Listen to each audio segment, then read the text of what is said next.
नमस्कार, news click की daily roundup में आपका स्वागत है। आइए नज़र डालते हैं एक बार हेडलाइंस पर।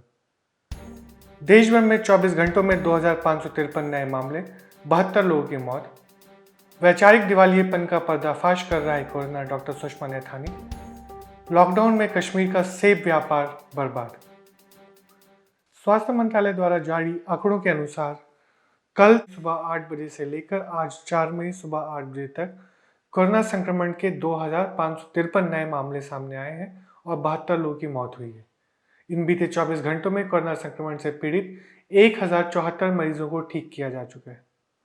देश में कोरोना से संक्रमित मरीजों की कुल संख्या 42,533 हो गई है, जिसमें से अभी तक 27.52% यानी 11,707 मरीजों को ठीक किया जा चुका है और कोरोना के संक्रमण से मरने वाले मरीजों की संख्या 1,373 हो गई है। साथ ही देश में अब कुल सक्रिय मामलों की संख्या बढ़कर 29,453 हो गई है। आईसीएमआर द्वारा आज सुबह 4 मई को 9 बजे जारी आंकड़ों के अनुसार अभी तक कुल 11,07,233 सैंपल की जांच की जा चुकी है, जिनमें से 60,783 सैंपल की जांच बीते 24 घंटों में हुई है।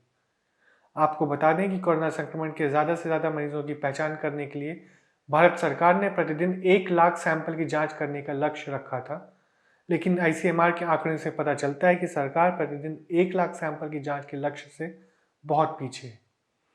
देश में 24 घंटों में कोरोना संक्रमण के अब तक के सबसे अधिक यानी 2553 में से 7 मामले 7 राज्यों से आए हैं। इसमें से महाराष्ट्र से 678, दिल्ली से 427, गुजरात से 374, पंजाब से 330, तमिलनाडु से 256 मामले और उत्तर प्रदेश से 158, राजस्थान से 116 नए मामले सामने आए। साथ ही हरियाणा से 82 मामले, आंध्र प्रदेश से 58, वेस्ट बंगाल से 41, जम्मू कश्मीर से 35, बिहार से 22, तेलंगाना और लद्दाख से 19 मामले, छत्तीसगढ़ से 14, कर्नाटक से 13, त्रिपुरा से 12, चंडीगढ़ से 6, उड़ीसा से 5 और एक नया मामला केरल और उत्तराखंड से सामने आया है। देश में 11 राज्यों में बीते दिनों कोई नया मामला सामने नहीं आया है, जिसमें मध्य प्रदेश, झारखंड, असम, हिमाचल प्रदेश, अंडमान और निकोबार द्वीप समूह, मेघालय, पुडुचेरी, गोवा, मणिपुर, अरुणाचल प्रदेश और मिजोरम शामिल है। न्यूज़ क्लिक के एक साथ खास इंटरव्यू में वरिष्ठ पत्रकार भाषा सिंह ने बातचीत की अमेरिका के ओरिगन स्टेट यूनिवर्सिटी की डॉक्टर सुषमा नैथानी से। मॉलिक्यूलर बायोलॉजिस्ट और जीनोम विशेषज्ञ सुषमा ने बताया कि कोरोना ने हमारे राजनीतिक सामाजिक ढांचे की विद्रुपताओं को उजागर कर दिया है। इससे लड़ने के लिए हमें इंसानियत नजरिया अपनाना होगा। आइए सुनते हैं उन्हें। लेकिन वहीं दूसरी तरफ जो एक चीज़ मैं आपसे जानना चाहूँगी, आप इतने समय से वहाँ पर हैं, कि भारतीय जो हैं अमेरिका में, अभी उन पर किस तरह से कोविड की मार है?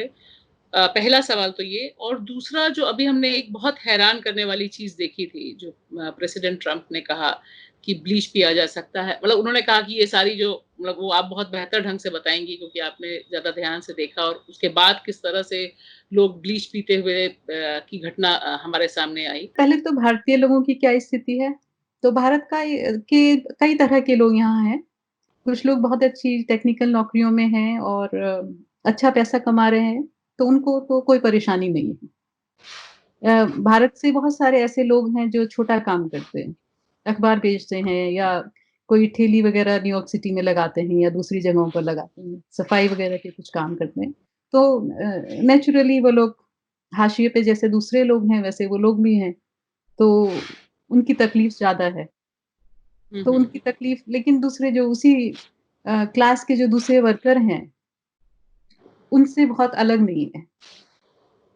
तो अच्छा यहाँ वहाँ पर ये ऐसा नहीं है। हाँ, सब मतलब भारतीय एक जैसे नहीं है, भारतीय भी बहुत ढेर सारी क्लास में यहाँ बँटे हुए हैं।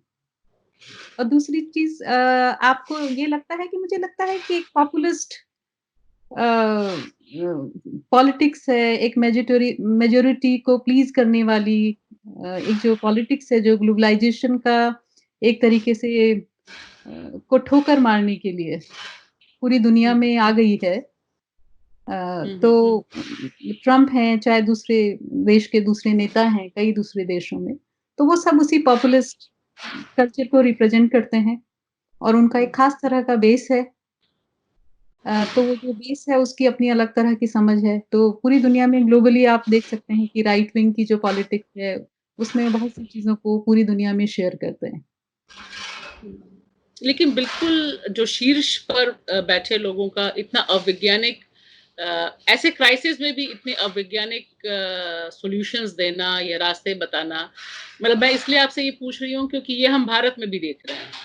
जैसे मुझे यहाँ पर लगता भी मुझे मंत्री लगता बोलते है हैं कि कि आप उसको 10 मिनट के लिए धूप में खड़े हो जाइए और उसके बाद कोविड मर जाएगा, और लोग ऐसा करने लगते हैं। या गौमूत्र पार्टियां हमने देखी यहाँ पर होते हुए। तो मुझे लगता है कि उसकी 2 चीज़ें हैं। एक चीज़ तो ये है कि उन लोगों को जिन जो भी शीर्ष पे बैठे हैं, तो उनको उनकी वैज्ञानिक चेतना या उनकी पढ़ाई-लिखाई के लिए वहाँ पर नहीं पहुँचाया गया है।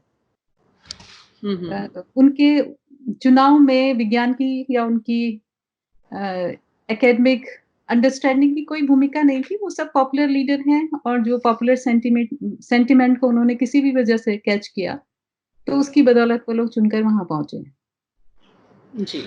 है ना? तो मुझे लगता है कि किसी ने उनका साइंस का टेस्ट नहीं लिया है वहाँ जाने के लिए। नहीं, साइंस का टेस्ट तो कभी नहीं लेते रहे, हाँ। लेकिन समाज में कम से कम कुछ नॉर्म्स रहे, पॉलिटिकली कुछ एथिक्स की बात रही कि मान लीजिए कुछ चीजें हैं, कम से कम ये जो संकट है या इससे पहले की जो संकट रहे, कि हमें क्या स्टैंड लेना है एज अ लीडर देश, क्योंकि इन्हीं के हाथों में नीतियां हैं। नीतियां हमारे और आपके हाथ में नहीं है।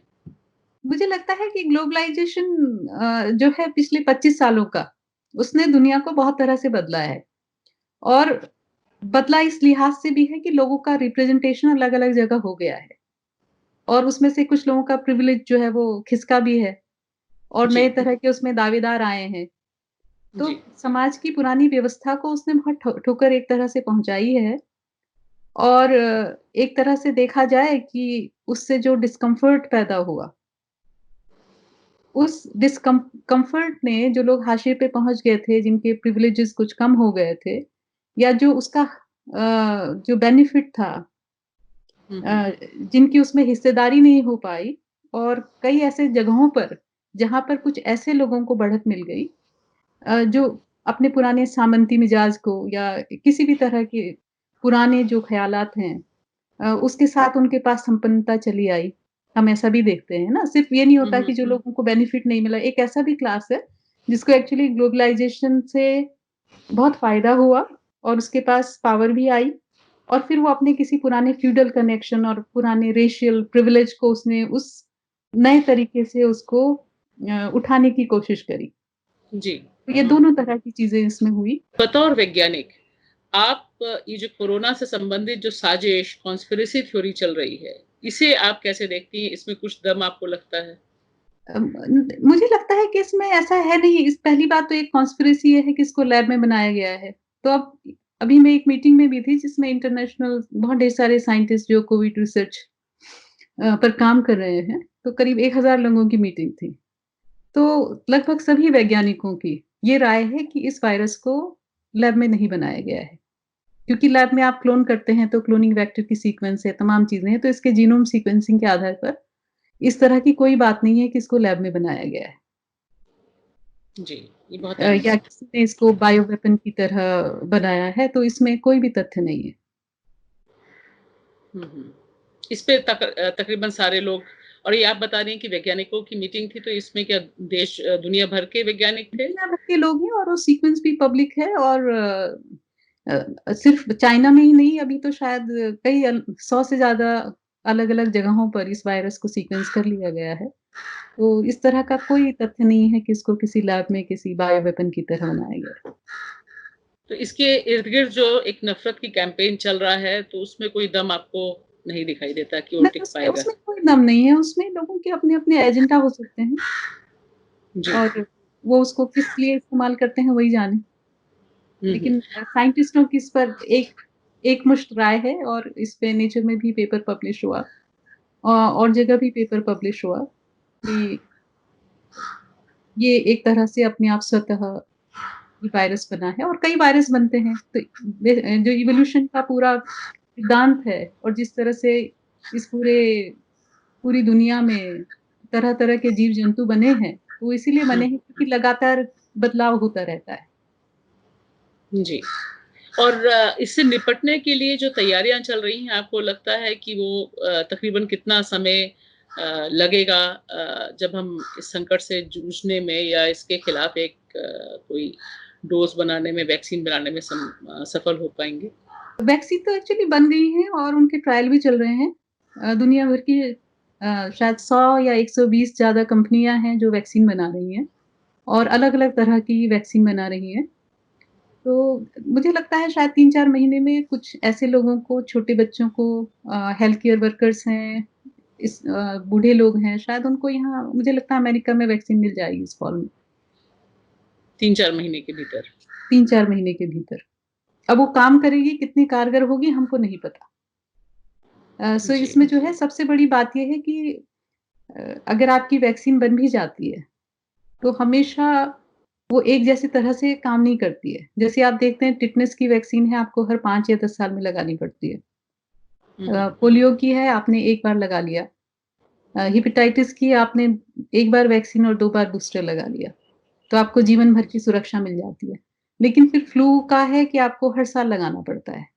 तो इसमें जो सबसे बड़ा सवाल है, वो ये है कि अगर इसकी वैक्सीन बन भी जाएगी, तो वो जी, हमको कितने समय के लिए इम्यूनिटी देगी? तो ये अभी सबसे बड़ा सवाल है और इस सवाल का भी हमको उत्तर नहीं मिला है। तो जो ट्रायल्स चल रहे हैं शायद वो इसी चीज़ को बताएँगे कि ये वैक्सीन अ, कारगर है कि नहीं है और अगर है तो फिर कितने समय के लिए? कश्मीर में यह सीज़न सेब के व्यापार के लिए अच्छा होता है, पर लॉकडाउन की वजह से इस पर भारी असर पड़ रहा है। आइए देखते हैं न्यूज़ क्लिक के कामरान यूसुफ की कश्मीर से यह ग्राउंड रिपोर्ट।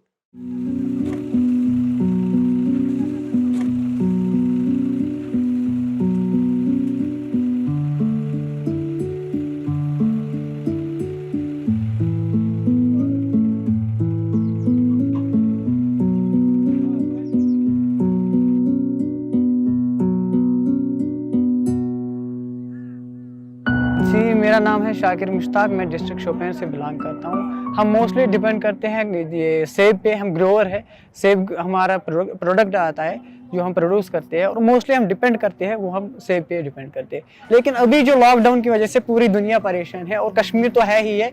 कश्मीर में अभी जो हमारा इशू है वो ये है कि हमारा सेब का जो पैदावार होता है, हमने वो कोल्ड स्टोर में रख दिया है डैम्पेज के लिए। यहाँ पे लॉकडाउन है, व्यापारी हमारे पास आ नहीं सकते, हम व्यापारी के पास जा नहीं सकते, पूरा अभी बंद है। और अभी जो हमें मदद चाहिए थी गवर्नमेंट की, वो हमें अर्जेंट मदद चाहिए थी, लेकिन हम जो देख रहे हैं ग्राउंड लेवल पे कुछ हो ही नहीं रहा है। आज 300 रुपया हमको यहाँ भाड़ा चढ़ता है स्टोर का, 125 रुपये हर डब्बे को चढ़ते हैं। तो एसोसिएशन में हमने उन्होंने हमारा साथ वादा किया है हम 2 महीना तुमको छोड़ेगा। उस टाइम डीसी साहब ने उनको बोला है इन ग्रोवरों को 2 महीना छोड़ दो, क्यों इन लोगों को बेचारों को नुकसान हुआ है। अगर ये भी बिजनेस करते हैं तुम्हारा साथ डील करता है, तुम लोगों को भी थोड़ा उठाना पड़ेगा, इन लोगों को भी थोड़ा उठाना पड़ेगा। मगर ये स्टोर वाले हमको गेट से बाहर माल निकालने नहीं देते हैं जब तक ये पैसा नहीं लेता है। अब यहाँ ये स्टोर वाले हमारे साथ कॉपरेशन भी नहीं देते, कुछ नहीं। आज अगर अभी हम माल निकालेंगे, ये बोलते हैं अभी पूरा पेमेंट कर लो, फिर उसके बगैर भी माल सड़ जाता है यहाँ।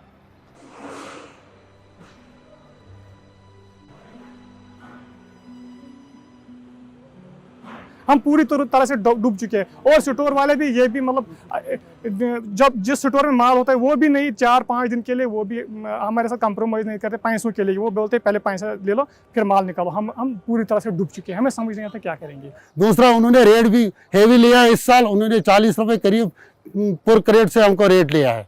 ग्रोवर के पैसे हमारे पास पड़े, सब ग्रोवर हमको फोन कर रहे हैं पेमेंट दे दो, पेमेंट दे दो, पेमेंट दे दो। हम आप हर किसी के गुस्सा करते हैं, अरे कहाँ से लाएंगे अभी पेमेंट। 2014 से यही पोजीशन है, लेकिन अब हम तो अब निभा रहे थे फाइनेंस के जरिए, ऐसे ऐसे एडवांस लाते थे तो हम चला रहे थे। लेकिन 20 तारीख से हमारी हालत ऐसी हो गई कि अल्लाह बचाए, कहीं से 10 रुपये नहीं आ रहे। वहाँ से गवर्नमेंट कोई रिलैक्सेशन नहीं देता है, कोई रिलैक्सेशन यानी किसी किस्म का हमें स्कीम नहीं रखी है। या अगर वो केसीसी इससे पहले हमने गवर्नमेंट ने वादा किया हम वो माफ़ करेंगे, मतलब गवर्नमेंट ने कुछ भी कोई भी स्टैंप नहीं लिया है। यहाँ पे लॉकडाउन है, किसी व्यापारी को अंदर आने की इजाज़त नहीं है, ना यहाँ से बाहर जाने की इजाज़त है। हमें समझ नहीं आ रहा है हम क्या करेंगे। इस साल इतना नुकसान हुआ, अगर हम ज़मीन वमीन भी बेचेगा तब भी बराबरी नहीं हो जाएगा इस साल। अब हम बहुत परेशान हो गए। गवर्नमेंट हम रिक्वेस्ट करते हैं कि हमारे साथ क्या करेंगे। हम तो बर्बाद हो गए इस साल।